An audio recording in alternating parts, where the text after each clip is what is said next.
अधूरी ख्वाहिशें। राहुल एक छोटे से गांव में रहने वाला साधारण लड़का था। उसके पिता किसान थे और मां घर संभालती थी। राहुल पढ़ाई में होशियार था, पर हालात ऐसे नहीं थे कि उसे अच्छे स्कूल में पढ़ाया जाए। गांव का सरकारी स्कूल ही उसकी पढ़ाई का माध्यम था। राहुल की एक ख्वाहिश थी, वो बड़ा होकर इंजीनियर बनना चाहता था। लेकिन जब भी अपनी इस इच्छा के बारे में वह अपने पिता से बात करता, उनके चेहरे पर चिंता की रेखाएं उभर आतीं। बेटा, तेरी पढ़ाई में कोई कमी नहीं रहेगी, लेकिन इंजीनियरिंग की फीस बहुत ज्यादा होती है। हम लोग इतने पैसे कहां से लाएंगे? पिता की ये बातें सुनकर राहुल चुप हो जाता। लेकिन उसके सपने कम नहीं हुए। वह स्कूल में अच्छे अंक लाता, रात को लालटेन की रोशनी में पढ़ता, खेत में काम करता और अपनी किताबों को मिट्टी से बचाकर रखता। एक दिन गांव में एक सरकारी योजना के तहत विद्यार्थियों के लिए छात्रवृत्ति परीक्षा रखी गई। राहुल ने भी फॉर्म भर दिया।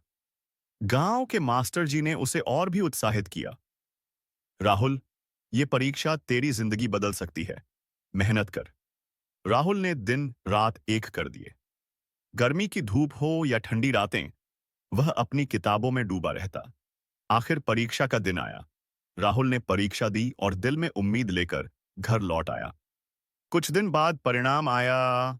राहुल का नाम छात्रवृत्ति पाने वालों में सबसे ऊपर था।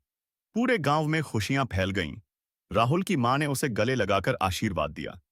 पिता की आंखों में खुशी के आंसू थे। छात्रवृत्ति से राहुल शहर के अच्छे कॉलेज में दाखिला ले पाया। वहां उसने पूरी लगन से पढ़ाई की। लेकिन शहर की जिंदगी आसान नहीं थी। महंगे हॉस्टल, किताबों के खर्च, खाने की दिक्कतें, सब राहुल को रोज चुनौती देते। राहुल ने खर्च कम करने के लिए छोटे बच्चों को ट्यूशन पढ़ाना शुरू किया। दिन में कॉलेज, शाम को ट्यूशन और रात को पढ़ाई, यही उसकी दिनचर्या बन गई। कई बार थक कर वह टूट जाता, लेकिन अपने गांव, माता-पिता और खेतों की याद करके संभल जाता। आखिर वह दिन भी आया जब राहुल ने अपनी इंजीनियरिंग की डिग्री हासिल कर ली। कॉलेज के अंतिम दिन उसने अपने दोस्तों के साथ तस्वीर खिंचवाई। उसके चेहरे पर आत्मविश्वास था, आंखों में चमक थी। डिग्री के बाद राहुल ने कई जगह सारी नौकरी के लिए आवेदन दिए। कुछ महीनों बाद उसे एक बड़ी कंपनी में जॉब मिल गई। जब उसने ये खबर अपने माता-पिता को सुनाई, तो उनके लिए जैसे सपना पूरा हो गया। राहुल ने पहले ही महीने की तनख्वाह से अपने पिता का कर्ज चुकाया और मां को पहली बार नई साड़ी दी। लेकिन कहानी यहीं खत्म नहीं होती। राहुल को अपने गांव की याद हमेशा सताती थी। एक दिन उसने सोचा, मेरे जैसे कितने ही राहुल इस गांव में हैं, जिनके सपने पैसों की कमी से अधूरे रह जाते हैं। उसने अपनी नौकरी से थोड़ा पैसा अलग रखना शुरू किया। धीरे धीरे उसने गांव में एक फ्री कोचिंग सेंटर खोल दिया। अब गांव के बच्चों को अच्छी पढ़ाई के लिए शहर नहीं जाना पड़ता था। राहुल खुद छुट्टियों में वहां आकर पढ़ाता। एक दिन राहुल अपने कोचिंग सेंटर में बैठा था, तभी एक छोटा लड़का आया। उसने राहुल को एक पुरानी डायरी दी और कहा, भैया, ये आपके पापा ने दी है।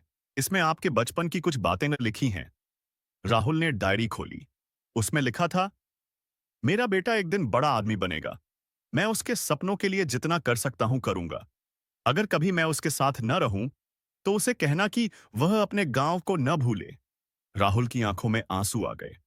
उसने मन ही मन अपने पिता को वचन दिया, मैं अपने गांव के हर बच्चे के सपनों को अपने सपनों की तरह पूरा करूंगा। और इस तरह राहुल की अधूरी ख्वाहिशें अब गांव के बच्चों की ख्वाहिशें पूरी करने लगीं। उसकी कहानी बताती है कि हालात कितने भी कठिन क्यों न हों, अगर इरादे मजबूत हों, तो सपनों की उड़ान को कोई नहीं रोक सकता।